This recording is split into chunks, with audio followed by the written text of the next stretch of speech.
am so happy to see you. Hello, hello. So, I am live on a number of places. I've got Instagram right in front of me. Hello, hello. And I've got um, Facebook and LinkedIn and Twitter. So, hello. Hey, Sherry. Hello, Nina. Wow, I haven't seen you in a while. Nice to see you.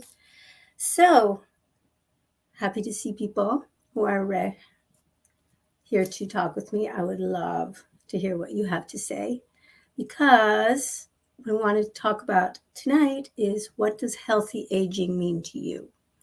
Because, we're all aging, God willing. If we don't die young, then we are going to be aging. And it's interesting because a friend of mine asked me not too long ago to explain to her the words that I've been using in my branding, which are vigor and dignity. And so I wanted to talk about that. And I really want to solicit feedback. I would love it if you would tell me what healthy aging means to you. Because on the one hand, I don't want to be ableist. I am not suggesting that people who are disabled are less worthy than those of us who are not. And I'm very grateful that at the moment I am not disabled. But I do plan to stay healthy and vigorous for as long as I possibly can. I'm 60 years old. When my mother was my age, she had diabetes, and 9 years later, she was dead. And I really do not intend to have that happen to me.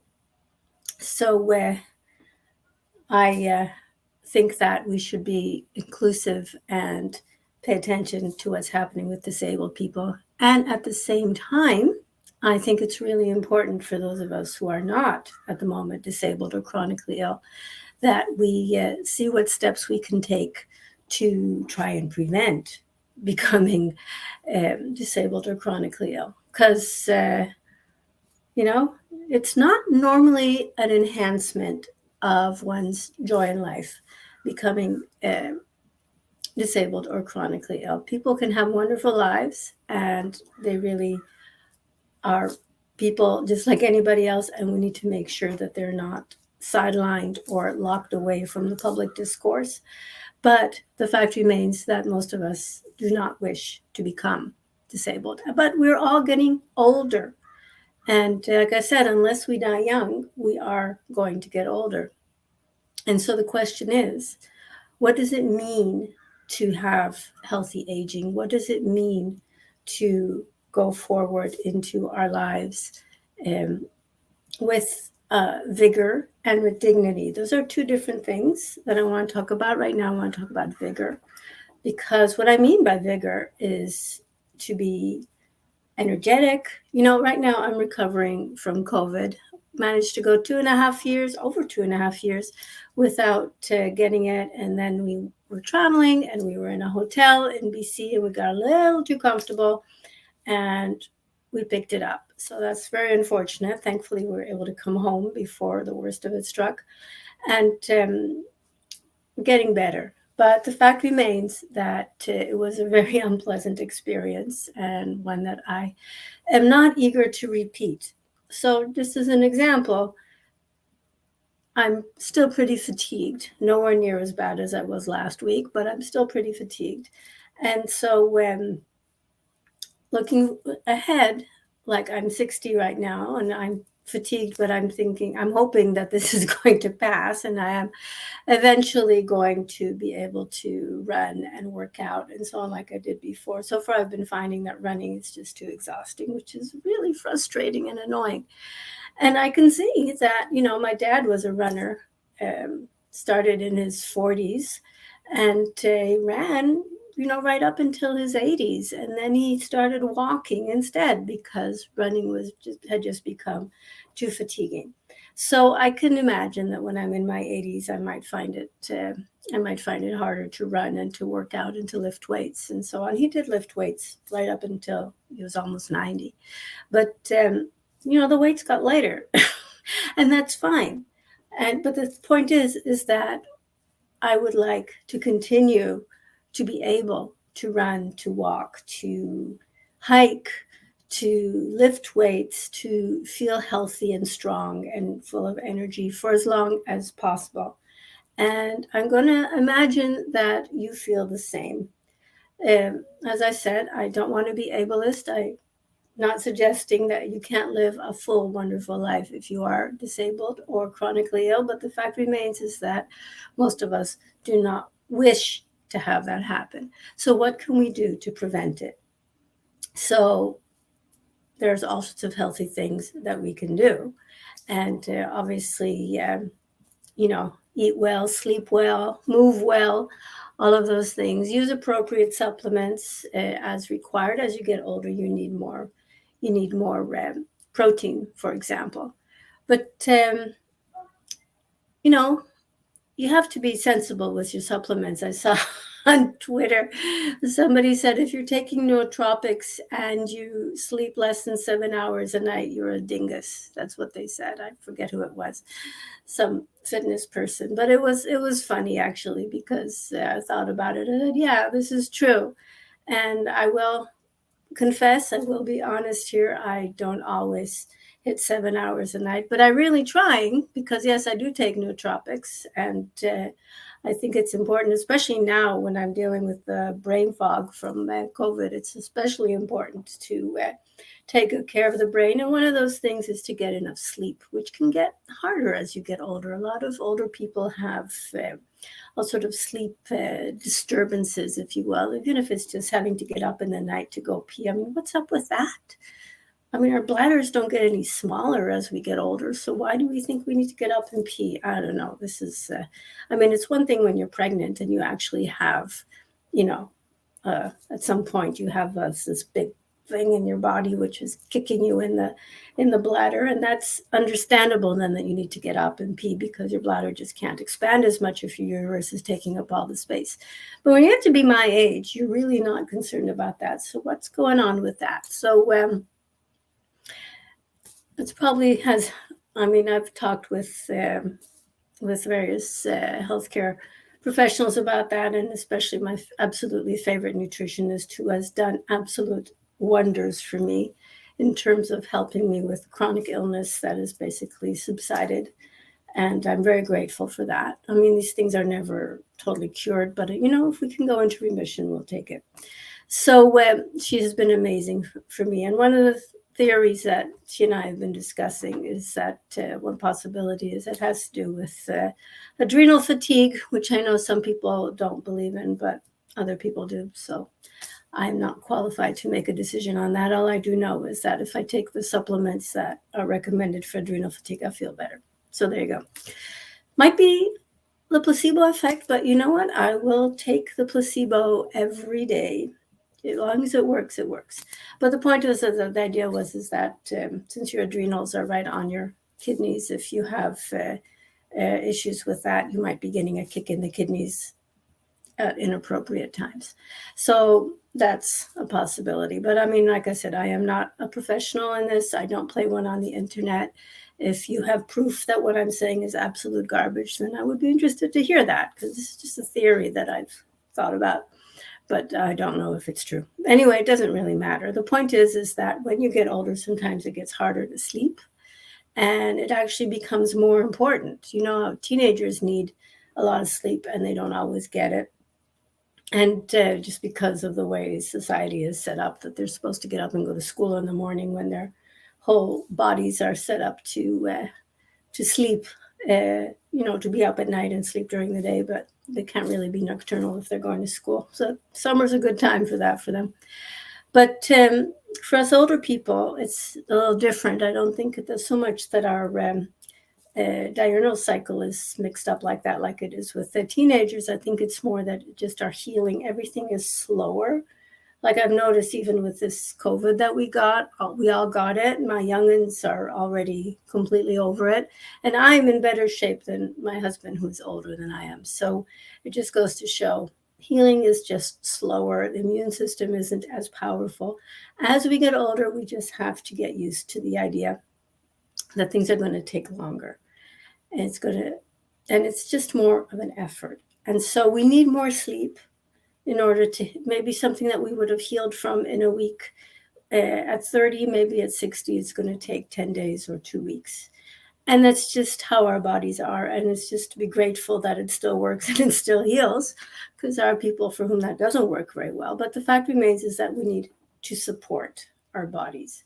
So healthy aging. So one part of it is the vigor part. As I mentioned, we want to stay healthy and strong and able to move and go and do things. And, people, I don't have grandchildren yet, but people who do, they want to spend time with them. They want to be able to get on the floor with them when they're little. They want to be able to take them to the park. It's important to be able to do that. And so in order to do that, you need to take care of yourself. Because if for whatever reason you can't, it can be very frustrating. And there's all sorts of things that can be done and so on. But it's just so much easier if you just fit within the ableist paradigm that we live in. Because, there's a lot of reasons why people don't fit within the boxes. But I would really like, for me at least, the question of maybe not being able to, not having mobility and so on, I would like to push that as far into the future as possible. And eventually I'm sure it's going to happen. Like I said, having watched my parents age, my mother didn't even make it to 70 because of diabetes, which is another thing, another reason to watch, my nutrition and get enough sleep. She had all sorts of, she slept really badly, all sleep disorders. And I'm sure that was part of the issue. So nutrition, sleep, exercise, like right now, one of the annoying things about recovering from COVID is that basically you can't really exercise. I've tried.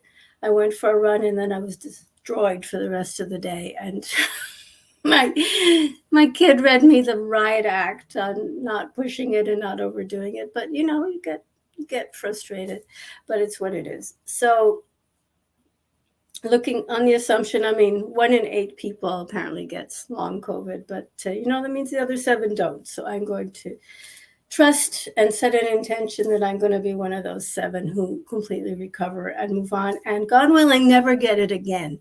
I am going to mask and distance and all the things, and because I never want to get COVID again. If you feel differently about it, if you're okay getting infected and reinfected constantly, that's fine. It's your business. But me, I've had it once. I never want to get it again. Just saying.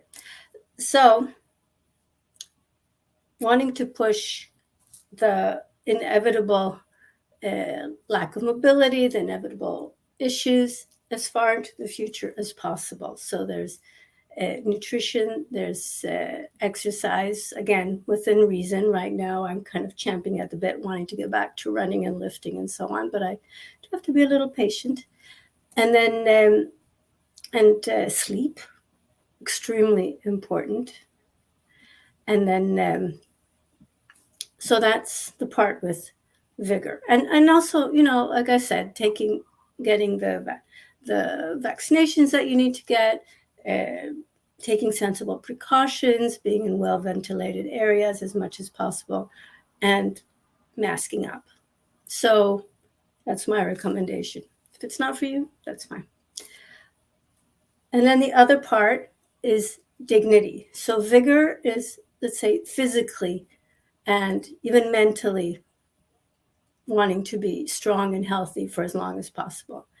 And then we get into the other half, which is money, to be completely crass. It's not fun being poor and old. It's not fun being poor and young either, but when you're poor and old, it's a lot scarier, especially if, like me, you live in a country where conservative provincial governments are doing their absolute best to privatize the healthcare system. And we saw during the pandemic what a nightmare the long-term care homes and the nursing homes were. So if you want to be able to get the kind of care towards the end of your life, you have to have money. And it's disgusting that is the case, but it's true. And it's true in Canada, it's true in the United States, it's true in Europe, it's true everywhere. Poor people have a harder time aging with dignity than people who have money. And so one of the things that I like to help people with is looking at the possibility of having a side business that generates some money. And not talking about people making huge sums of money. That's not necessary, to be honest, in most cases. But if you just to have a little more breathing room, that is just only something that's I consider really important. So that's the dignity part of it, to be able to maybe stay in your home as long as possible with home care. And you know what? I have 3 kids, but they have lives. And a lot of people don't have kids. In a lot of places, people will have a lot of kids in the hopes that some of them will take care of them in their old age, and maybe they don't. And in any case, it's my intention to not be a burden on my kids if I can help it. I remember when my grandmother was in her late 80s, up getting into her 90s, and she was cognitively not so much there anymore. Like, my mother had her staying in her house until she just couldn't anymore, because she would be wandering the house at night, and it was just not tenable anymore and not safe.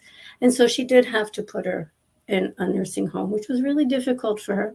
And she was there every day. Now, thankfully, my mother was able to do this because she was a psychotherapist with her own practice, and she was able to organize her life around going to this nursing home every day and making sure my grandmother was being well taken care of. But it also wasn't cheap. So again, the fact remains is that it's really hard to age with dignity if you don't have resources. And it's shocking. It's terrible, but it's the way it is. And I don't see that changing very much in our lifetime. If anything, it's getting worse. So I was born in 1962. So I guess that makes me technically a boomer, but my life experience has been more Gen X than boomer, to be honest. And you can see how things are going. That long-term care homes are not great. Nursing homes are not great, and the provinces are basically starving them. And if you don't have the money to pay for home care or even for a companion in the nursing home, then you're really running a risk of not being able to age with dignity. Let's just leave it at that. So those are the 2 things that I wanted to talk about in terms of healthy aging, which was, on the one hand, taking care of our physical and mental health. And I didn't even talk much about mental health, but physical is like the basis, because if your physical health isn't great, it is harder, especially in the sort of ableist society that we live in, to maintain your mental health and to maintain a positive outlook and good social connections, which have been shown to be directly correlated with longevity, is good social connections. So, but again, you need to have the spoons, as the kids say, to be able to maintain those social connections. So again, being as physically healthy as possible is something that really interests me. And I hope it interests you. And then on the other hand, the crass fact that it's just harder to age with dignity if you don't have the resources to pay for care. So, and even before that, if you want to travel, if you want to be able to help your kids, you need some money. It's how it is.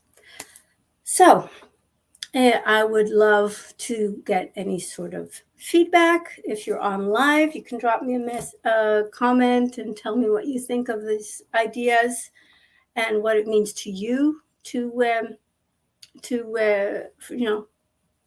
be aging in a healthy fashion with vigor and with dignity, and what you're doing to maintain that for yourself. And if you are on the replay, then please say replay in your comments so I know. And again, I would love to have conversation. I will keep an eye on these what I say on the videos that are going to be posted on Instagram and Facebook and LinkedIn and Twitter, and just see what kind of responses I get. So thank you for joining me at for my Sunday Silver or Silver Sunday. I can never remember which way I'm going with that. Brain fog. But anyway, thank you for joining me, and I hope to see you next Sunday at this time.